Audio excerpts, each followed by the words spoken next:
session because I love talking about design, and we've got the best people in the business to talk about design with us today.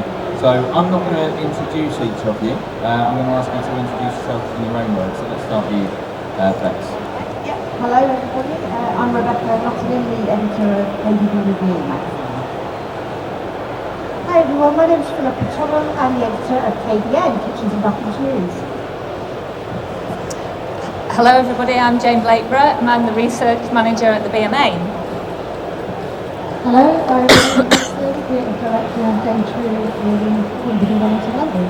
Fantastic. Keep going for the mic, Hayley, so I'm going to come to you first. What are some of the key bathroom trends? We're called Trend Tracker this section, so what are the key trends that you see in this year?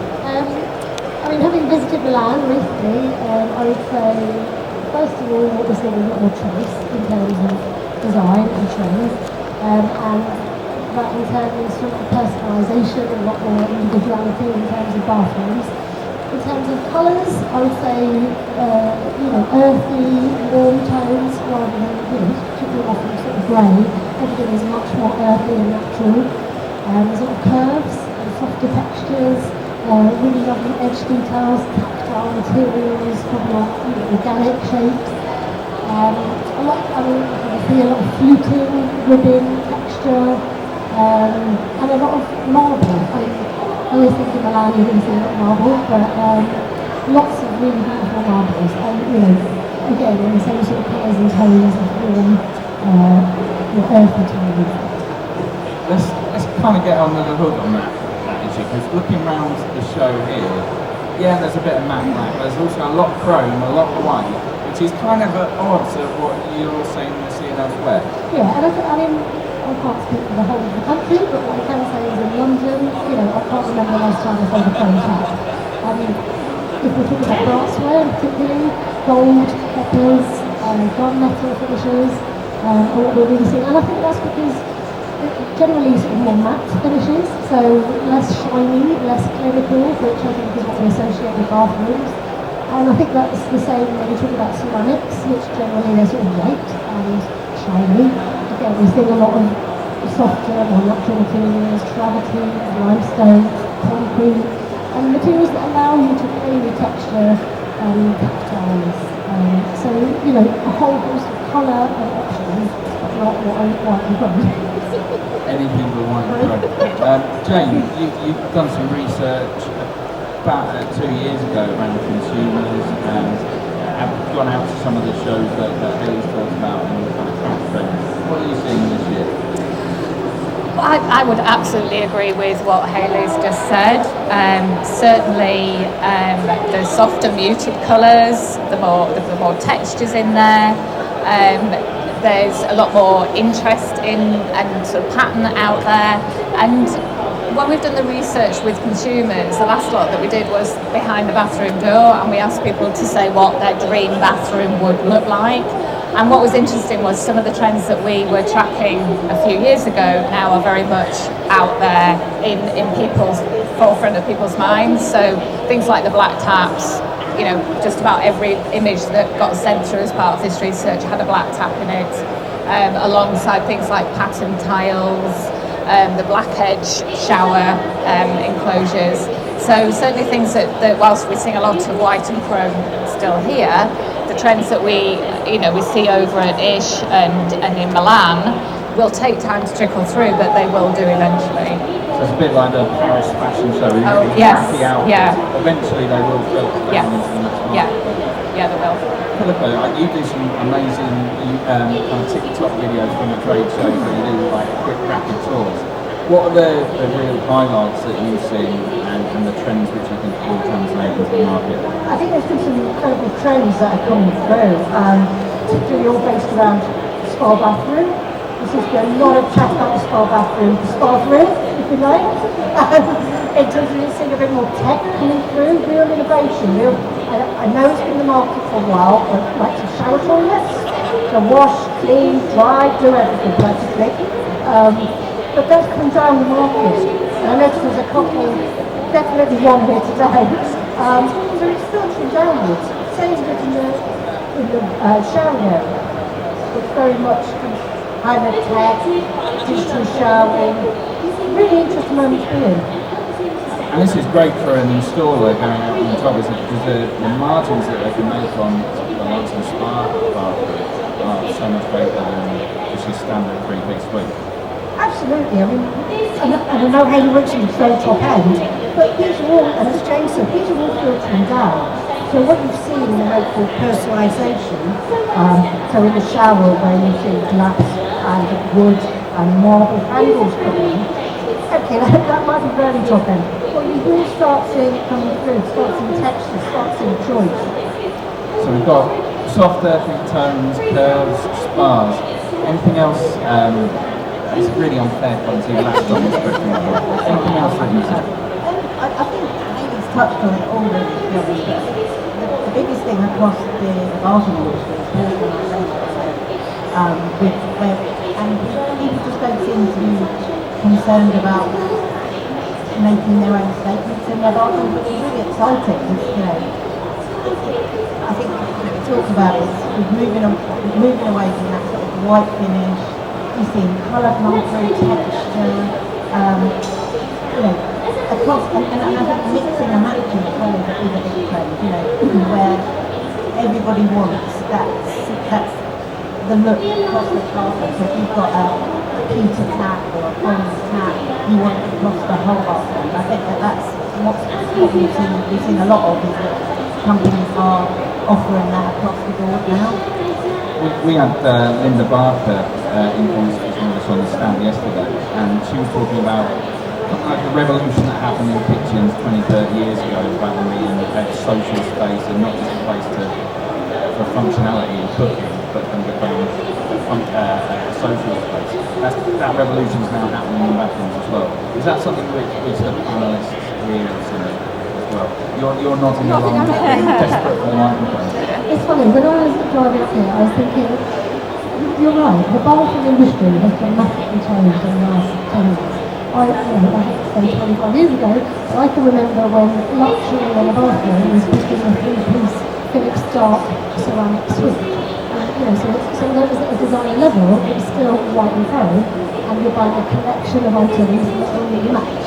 Now, that just doesn't happen. You might buy a toilet in one place, the brassware something else, the tiles are for somewhere else, the shower is a wet room in some sort of suite, the vanity unit doesn't look like anything for the bathroom, it's more like a piece of furniture, the mirrors are more decorative, the lighting is more important. So it really has transformed and the other thing I think is we're also, where the sort of kitchen and dining space has merged, we are seeing that happening in bathrooms in terms of master suites, so bedroom, transitioning to bathroom and dressing room, and sort of removing rooms and doors to sort of open up that space, which I guess is the sort of hotel feel of a suite.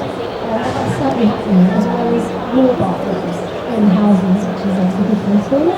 But we predominantly do conversions in London, but people are certainly adding bathrooms, converting an old bathroom or making a bit of space for a bedroom to create an additional bathroom.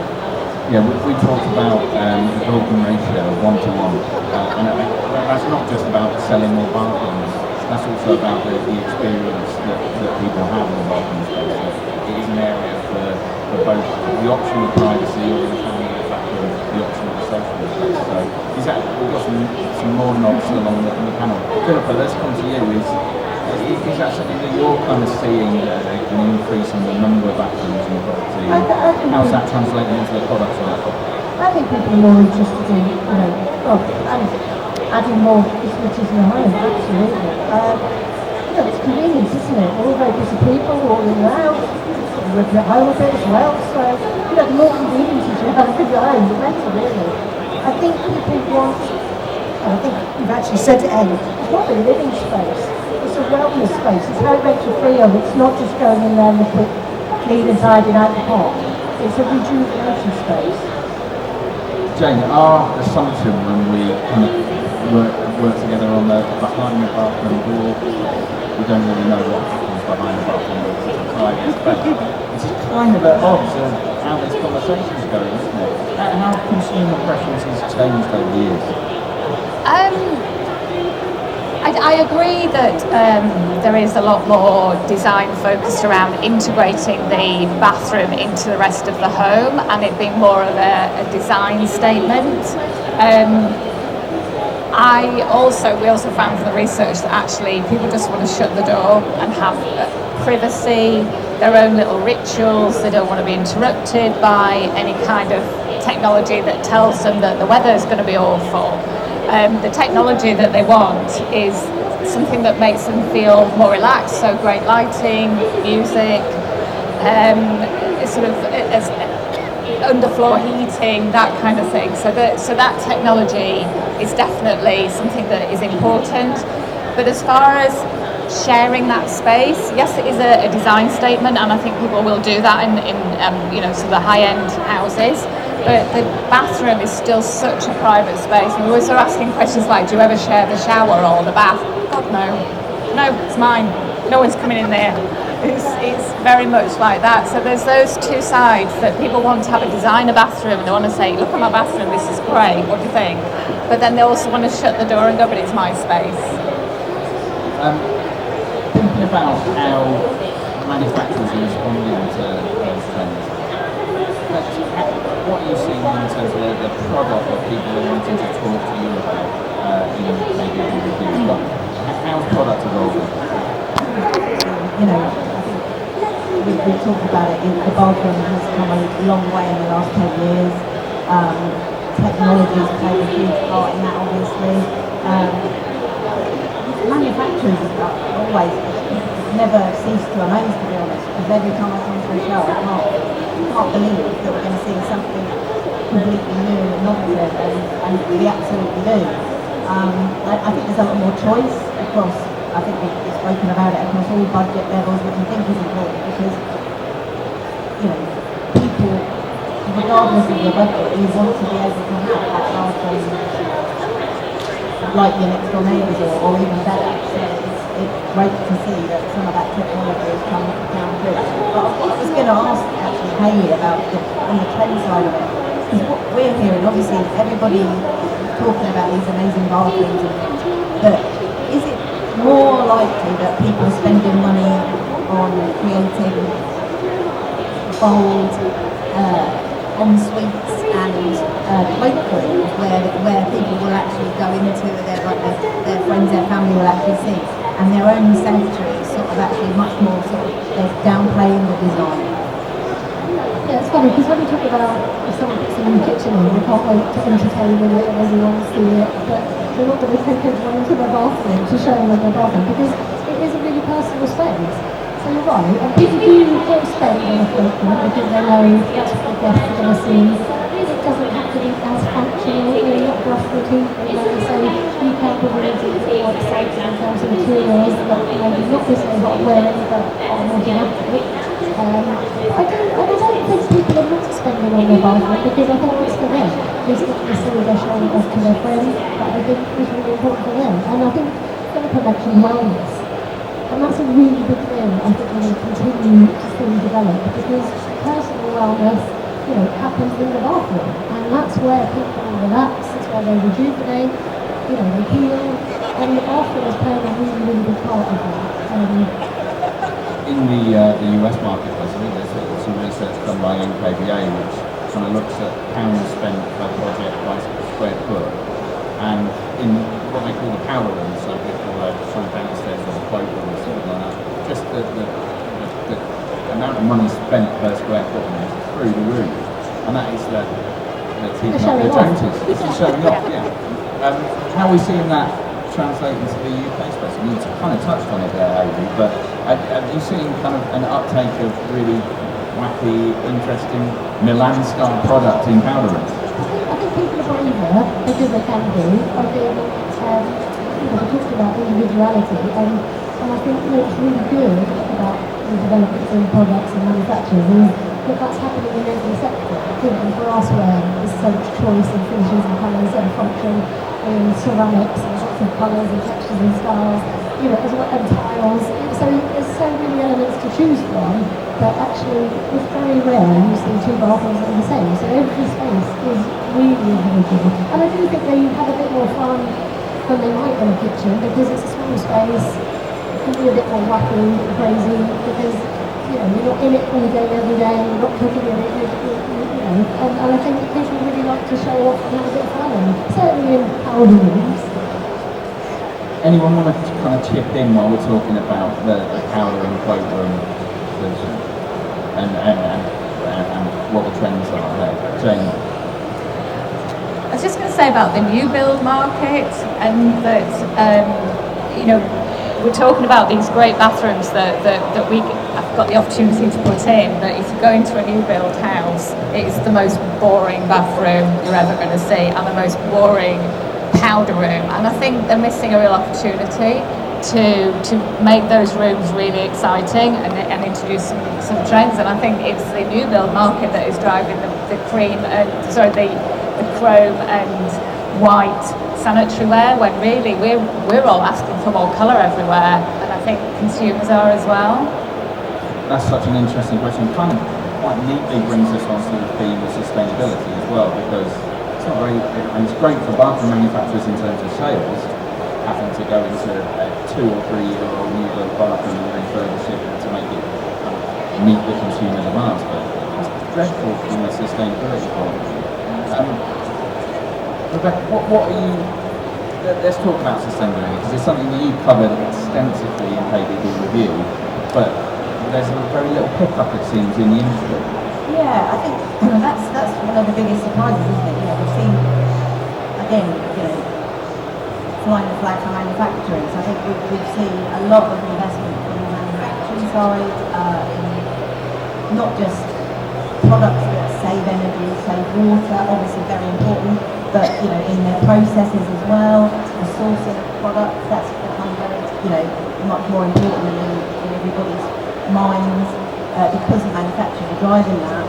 But I think the real issue that we've had in conversation with retailers is that consumers still aren't really driven by sustainability when they choose products, and whether that, obviously Hayley can answer from the front line, but that's what our understanding is, that until they're not interested in sustainability, all they care about when it comes to the bathroom is experience, and with that they feel comes lots of water, higher energy. But who's responsible for educating the consumer that actually there are a lot of products that you can get the experience but also are sustainable? But yeah, Hayley, what's your experience? Yeah, I would agree that consumers aren't driven by sustainability. I do however think that I like to believe that they feel when they're buying a new bathroom, inherently the products that they're buying because they're new, use less water. And we try to, I don't know word education because it's kind of the time to do something, but we are trying to sell the products on that basis. But look, and although that's not their driving factor, it's important to tell them, and so they feel that they're making informed decisions. And the toilets are flushing with less water. The taps and showers do probably get more air, so there's less water flow through it than if you've got an older product. And I guess what we're trying to push as a retailer, because they're not demanding, but they are, I think they inherently expect the products they're buying to be more sustainable, more ethically sourced, all of those things. But we try and push the concept of buy better, and buy timeless, because it's going to last a long time. And that's why you're talking about new build. It's criminal that the amount of bathrooms you see ripped out and replaced. It's tragic. And I don't quite know what the answer is, but I'm sure there is an answer, and that they could do a little bit more and perhaps spend a little bit more money to make them more attractive and have more longevity. I think that buying smart is a really interesting one. A bit of a shout out to the Unified Water Label Association, which is exhibiting here at the show, because they've got a solution that provides water use information to consumers, and it's certainly getting out there in more showrooms. I know you use it a day through to help inform the customer. Jane, what does the data tell us in terms of where consumers place sustainability and water efficiency in their purchasing decisions? Well, when we've done purchase behaviour, and it came out quite clearly that consumers think that it's the manufacturer's responsibility to provide a sustainable product and to educate them on water-saving products. However, when they're in their own bathroom at home, all they want to do is have a great experience. And one of the biggest problems that we have within introducing sustainable products is actually people's bathroom habits, which go back to childhood. And because it's a private space, no one tells you that you shouldn't be doing that. And actually, because there's nobody there, you've got no guilt factor, you just run as much water as you want, you have a long shower, you have a deep bath, all of those things. And when we ask people about these habits, what would change that behaviour, their answer is, I don't want to change it. It's something that is part of my mental well-being. It makes me feel better, and I'm going to continue to do it. The other side of the research was that the best time to interrupt a habit is in a bathroom is when a new bathroom is fitted, because suddenly things are slightly different and you're not doing exactly the same every time. So then it goes back to the retailer to say, well, now's your opportunity to, have different products, use them differently, and that's the only way that you're actually going to change people's habits that have been going on since, childhood. I mean, one thing I'm really encouraged by is the responsibility does rest with the manufacturers in the eyes of consumers and installers. It's just the sheer amount of sustainable product that you're seeing displayed here at installer. Clearly it's a responsibility that your manufacturers are taking it seriously. If I can come to you again, Hayley, and ask for an example of a recent project perhaps that Blakeborough's undertaken that has implemented the latest trends.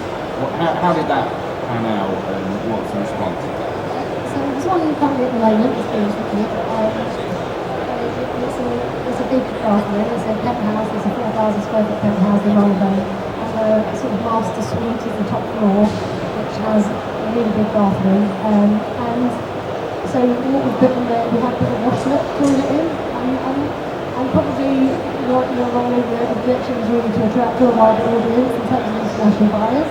But I do believe that washlets and the technology is being more accessible. It used to be Toto, very high-end, £7,000 toilets, that washlets are doing it, and actually that has filtered down. So, but that was something we've put in. We've put in a steam room, so it's a really big double shower. I mean, the heads are water efficient, I'd like to point out, I found aesthetic, but it is a double shower, it's a big space. But also, again, we're sort of incorporating the wellness factor. Relaxing with water, not just in the bath. So steam is actually really, really good for you. And actually the developer who put it in the house, and he was insistent that we put steam in because he really understands the benefit of it. And so it's a really, it's an aspirational thing, but actually it's really easy to achieve in a small space as well. In this part, we have got a massive bath as well, but it's in earthy tones, in a lovely Napoleon material. There's marble in there, there's fluted tiles, there's lots of really subtle dramatic lighting, so you can really change the mood. So we're kind of incorporating the textures, the functionality, the wires, elements into that bathroom. But I would say we probably try and use those in most bathrooms. And I think what you said about technology, and I think it's a tough conversation in bathrooms, because what we don't want is gadgety, digital, anything too sci-fi. For me, technology in the bathroom has to be quiet and has to enhance the relaxation, not be gimmicky. So it's how that incorporates it and how we see it incorporated in sort of voice activation, AI, all sorts of things in the future. But certainly my belief is it should create a more calming space, not a digital space. Jane, how are demographic changes in the UK society kind of adapting the expectations of bathrooms and what people want? I think the main one comes back to the increasing multi-generational families now. So we've got people that are leaving home later in life, so because of the housing market. So they're staying at home longer, and they may be even when they're married and have their own children, they're still living with their parents. And then we've got the older generation that are living longer and want to live longer at home. So multi-generational family home is a key trend, and that ties in with people living longer and wanting to stay in their own home for longer. And I know that the American market was very similar to this, and were saying that themselves yesterday, that aging in place is a very important trend for the older demographic. And as we are living longer and healthier, we need to have products that will take from a child right the way up to 80, 90-year-old without it looking like you're living in a care home. And there's some great products here. Yeah, absolutely. Shout out to Impy, they've got a beautiful solution for level showering. Yeah. The products are there, aren't they? Yeah. Philippa, how are retailers and bricks and mortar showrooms and multi-national sectors kind of responding to all of these trends that you've talked about? I think, to be honest, we've been to many showrooms, as you have met as well. The kind of trend for the inclusivity is just shown overall in the showroom. It's very much walk-in showers, is what that's highlighted. Will there be grab rails and showrooms? Possibly not, but it's developed very much in conversation with the client. Alison Rowe feature walk-in showers, it was just guys not showing one grab rail. So that's how important it is, really, is that, that you have to show, it has to be seen, see it to be it, basically. One of the concepts that we've been talking about in our healthcare and adaptations group is the importance of tertiary users. So it's not just the person with the specific needs that needs to be accommodated, it's also the other users that live in the home. And that, it is possible with a bit of intelligent design. I judge the F&B's bathroom category at their annual awards, and the last couple of years it's been an ageless design which has won that award. So clearly, with a bit of intelligent thinking, it can be done. There is a need, there could be a lot more, and I know I don't want to keep throwing things back to Hayley. Sorry Hayley, but I know at day 2 they have worked with a company. Is it Nottingham of London? So really looking at developing that range, am I right? So as you said, there's lots more that can be done. Let's come back to this issue of technology. I'm getting a vibe that you've got to be really sensitive about using technology in the platform. This is something which I know reviews cover extensively. What would be your advice to an installer that's having a conversation with a customer about the implementation of technology in the platform? I think it goes back down to that. It is conversation. What do they need the technology for? Because you can have innovation and technology for technology's sake, but it's got to solve a problem, or So I think we always hear from retailers how having that conversation with the client about what it is that they want from their product is the key to it all. Finding what do they do in the bathroom, how do they who's using the bathroom, what do they want to use it for, obviously, kind of over, and because otherwise you can end up, there's so many different types of innovation, technology out there at the moment, but is it really necessary to that client? And I think that would be my advice to installers, is having those conversations with their client. And that's going to be you might have the wow factor when the technology is first put in, but actually the lasting impression of your project is going to be how it's used for 1 to 3 years. So it's got to be a conversation. Let's go back down the line to Hayley. Some of our research that Jane conducted actually has told us that when design is left to the installer, typically the rates of satisfaction are a little lower than they should be. How can installers better balance aesthetics and function? Because the indications they're not getting it right at the moment. And I think the function, is key. So for me, certainly from our approach in terms of bathroom design, the functionality is the first thing. Because if it doesn't function, it's never going to look good. It doesn't matter how much money you throw at it, it's not going to be great. But if you get the function right, and then you apply layers of interesting materials and finishes, it's going to be a joy to use. And ultimately, the bathroom isn't really functional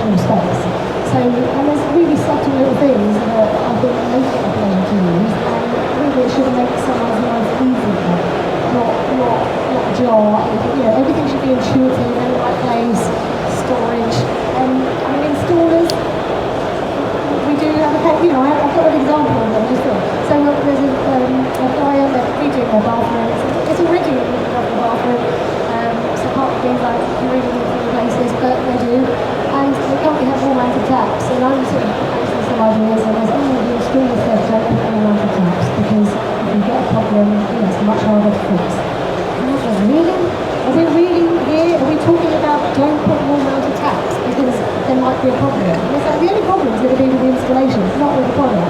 Because the only issue with the product might be a filter on the cartridge, which doesn't matter if it's a deck-mounted or wall-mounted, or mine, it's going to be the same issue. So I just think, you know, they have so much control over the client because they are in their home, you know, around it for quite a while, making the best and face-to-face. And they have the ability to really direct the client in terms of their choices and decisions. And sometimes it's what's easier for them as opposed to what's right for the client. And I think, you know, it's probably not the right thing to say on this show, but... You're not getting eggs thrown at you, you're fine. Go for it. But that is the reality, that's the experience, you know. And I think you said about new builds as well, you know, they have to do more there. Bathrooms are tricky spaces to design, you know, sometimes they're really small and that makes it even harder. But the functionality is so critical to it being a success. Jane, you were nodding along there. Certainly the research that you've done suggests there's a high level of trust in the installer, right? Sorry, say that again. There's a high level of trust in the installer. Yes, absolutely. And unfortunately, you can do a great design and specify all the products, but the installer is the one in the home that goes, oh no, you don't want that, love. You know, and it's because they've got their products that they like and like to install and are comfortable installing, and you have to remember that they're the ones that it backfires on, so they stay within a safe zone for installation, and it's to do with education and understanding new products and new technology, and that I think is down to manufacturers to put those products in front of installers as often as possible and to gradually move them onto new products. So that conservativeness, if you like, is one of the better way of looking at it. It's pretty much at odds with the title of this session, which is about trend tracking. So how do we address that? Any ideas? I was just going to say, we do make their lives difficult, you know, so it's totally understandable. As designers, we make their lives difficult. We push the boundaries, we want to increase the quality. That's your job, yeah. But, you know, so I get it. Whereas, and you're right, they have to be there when it will go wrong or something's, you know, not the right way to kind of doing everything else. But that doesn't mean it's the right reason not to do, what's right, rather than what's needed. Yeah, thanks. I know, I was just going to say that I think it's quite interesting. Obviously, this show shows how important the installer is to a lot of our known manufacturers. And, you know, for instance, Blakeborough just moved to a new HQ, and a very important part of that was creating an installer academy. So I think that the importance of the installer to bathrooms and the development of products is really coming through, and I think that is okay. It might take a little while to start seeing that come through in how the installer is influencing the consumer's choice, but I think we are on that right path, where the education side of it is being thought through and passed on to the installer so that they can make this they can fit products without worrying about whether the tax going to fall off or the magazine. By both installers and consumers. Yeah, I mean, look, print isn't dead, whatever people might think dead. The magazines are still an essential part of the journey for consumers, installers, retailers. So I think, absolutely. I mean, social media is a fantastic platform, obviously, but I think they go hand in hand together, And is that lived out in the data and that consumer research that we conducted? Absolutely. And I'd also like to say that the printed brochure's not dead either. Much as we try. Yeah, much as we tried to get rid of the printed brochure, then I can't remember what the percentage was, but it was a very high, around about 70% of people buying a new bathroom picked up a brochure from a retail outlet. And much as our manufacturers want to get rid of the cost involved, the sustainability issues, it is still a key selling point. But whether they make them thinner and maybe more aspirational rather than the great big chunky price products, category things that they used to put out. I do think there is still a place for definitely printed and, social media side by side. This is one research finding that leaves me particularly grumpy, because when you look at other large purchases like automotive, they ditched brochures years and years ago, and we just seem wedded to them and unable to move away right now. But the data is what We don't seem to be able to find something to replace the brochure that people are happy with. And I do think that Instagram and TikTok and all of those are absolutely brilliant, but it's having an omni-channel approach that you need, that everything matches. So you go into a showroom, you can pick up a brochure, you can see it on Instagram, it's recommended by your installer, it gets great product reviews, all of those things will push trends forward, but it has to be a multi-channel approach. We've had a really good discussion so far about kind of current trends, how trends develop, how they can be tracked.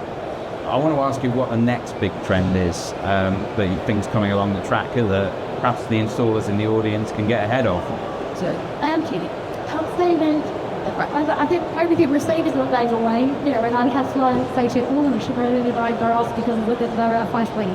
Then there's not going to get functioning. Then what's going to happen is that there are more options and each one is more choice and spaces could be more eclectic, more personal, and I think that's going to continue. I think wellness is really going to continue to have a really good part, and that's sort of personally, that's what I'm hoping to see is out of the renovation in terms of, from a manufacturer's perspective, how do they incorporate wellness into their products to make it accessible and easy. Because I think there's a group of people in that code and and there's surely that has to literature involved when you don't even go out thing outside.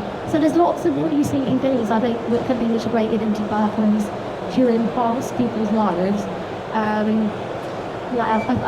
think there's just going to be a continuation of colour, and I think there's some sort of natural materials and texture and tactiles continuing because it's a warm space, and ultimately that's where the Boswell's challenge was gone from a really functional, clinical space, but within the function was to wash. Now it's about the relaxing, energizing, digits who, and I think how we do that is sumptuous and textures and appearance, and it feels like one of the decorated herring. It is not a separate thing, but it's hard surface and haste. So it's softening in space, and I really think the wellness thing is a huge the kind of thing that really farming Jane? Yeah, I'd agree with all of that. I'd also like to add in lighting. I think that's going to become more important. One of the things that came back from the behind the bathroom door research was the importance of natural light, which we can't all do, and having a great view, which again we can't all do because we've got glazed windows.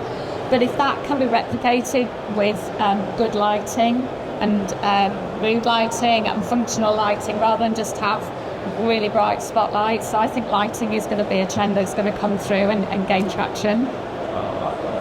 Philippa? I'd say storage is really high. Storage that organises the space, makes that space feel homely, that incorporates lighting. So you have underlit, so you have mood lighting, you keep your task lighting. I'd say storage is quite strong.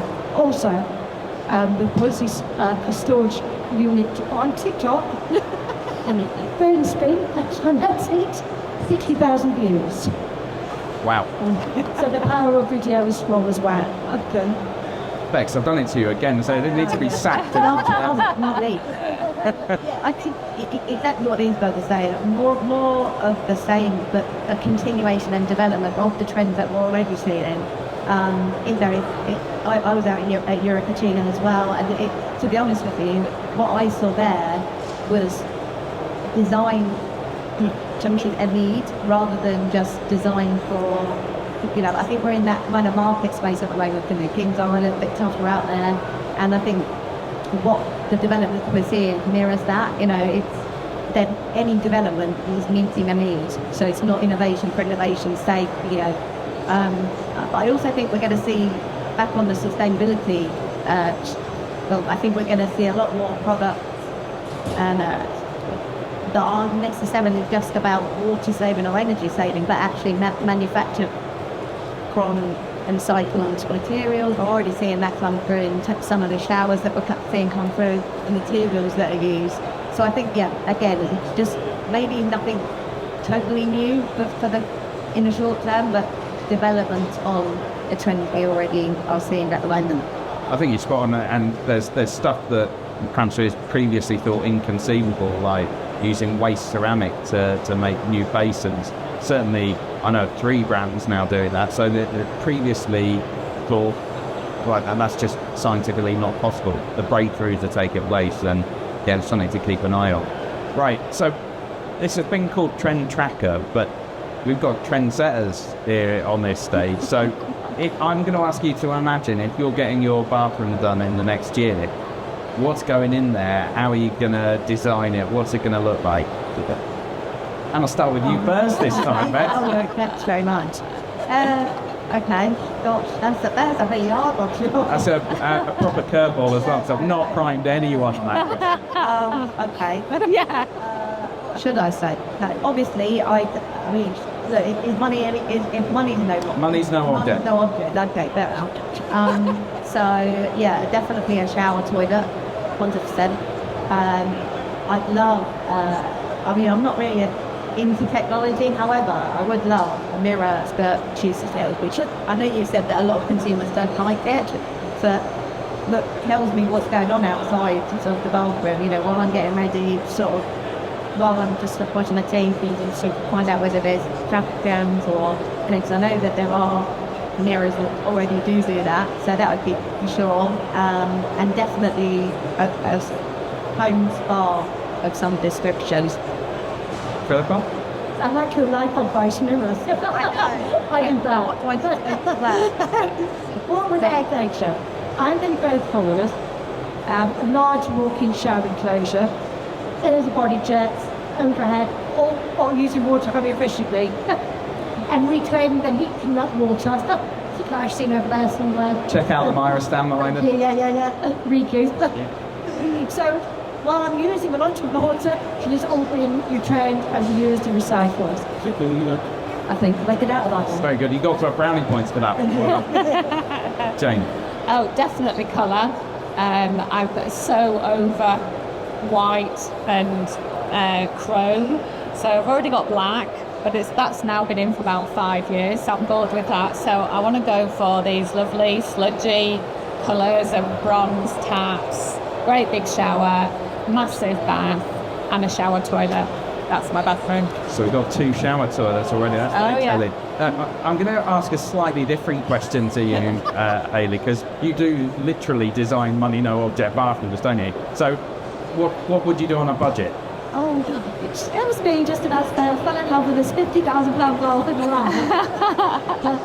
But weirdly, I kind of think when I'm talking to a client, budgetary lender, not because they have so much money, but because it doesn't matter. Because ultimately, the rhyme is a waste of time and film, but I'm not there to do. I'm going to switch to my own, switch to be wrong. But I guess the sort of fifth degree for me, what we're seeing a lot of is that real separation of bathing and showering. So the bath becoming a relative time of relaxation or what you. So you want to do it once a week. It's a really lovely experience. And actually, what I could see in the house and the space like sitting on one bikes that sit sort of like a Japanese style bathing, the seating bathing. So the footprint might be a bit smaller, but that's taller. It's supposed to land your organs to feel it, and they're absolutely clean and very deep under the still up. So it's really good for them. And it means it can be achieved in small spaces.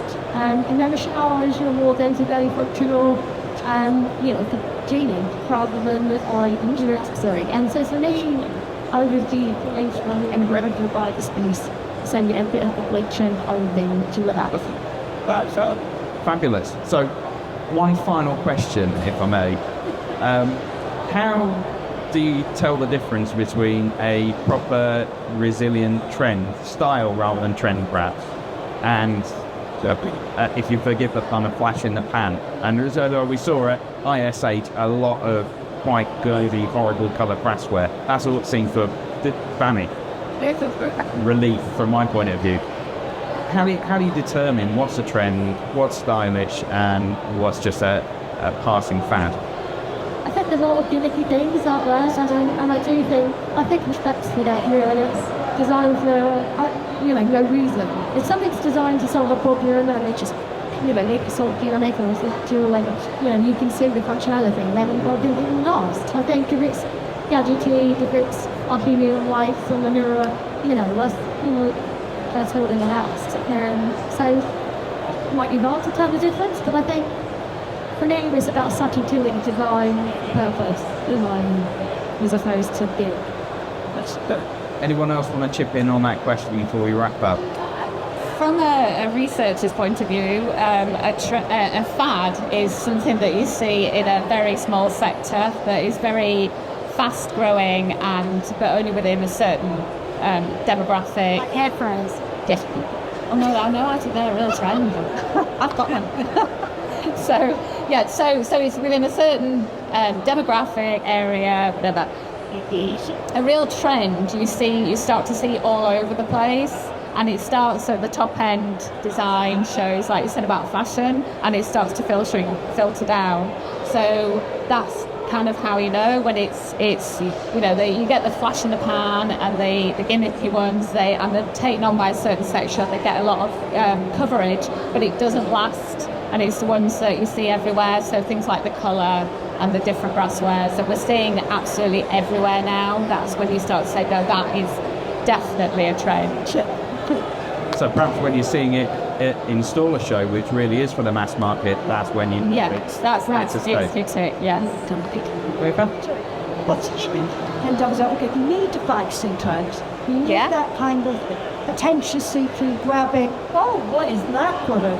And a fad can become a trend. It's just got to keep going. So I think they're kind of exciting, and glad Rita would grab all of those. Yeah. So it's not orange, obviously. That's not to us attention. That this lab's the Gen section is a Gen 7. The oldest one now is probably 27, so they're coming into market.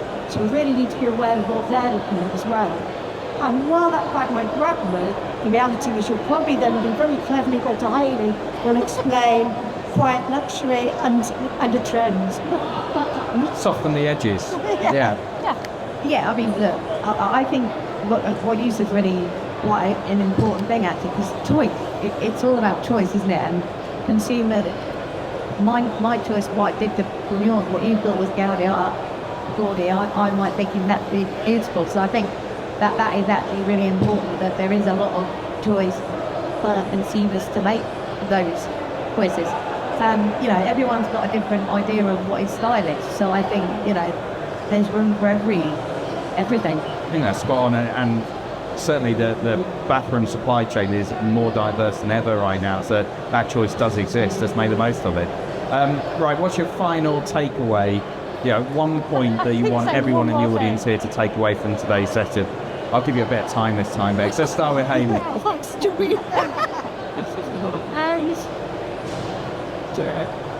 Ultimately, the space has got to be designed really, really well, first and foremost, because then necessarily it's easy to make it isolated and it's been a mess for a long time.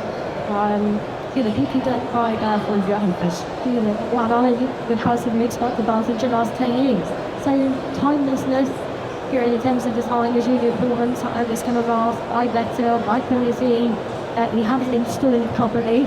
There's no point in having a beautiful bathroom and then it's not fitted properly. All of those elements which are wrong, like to be successful and experimenters to come together.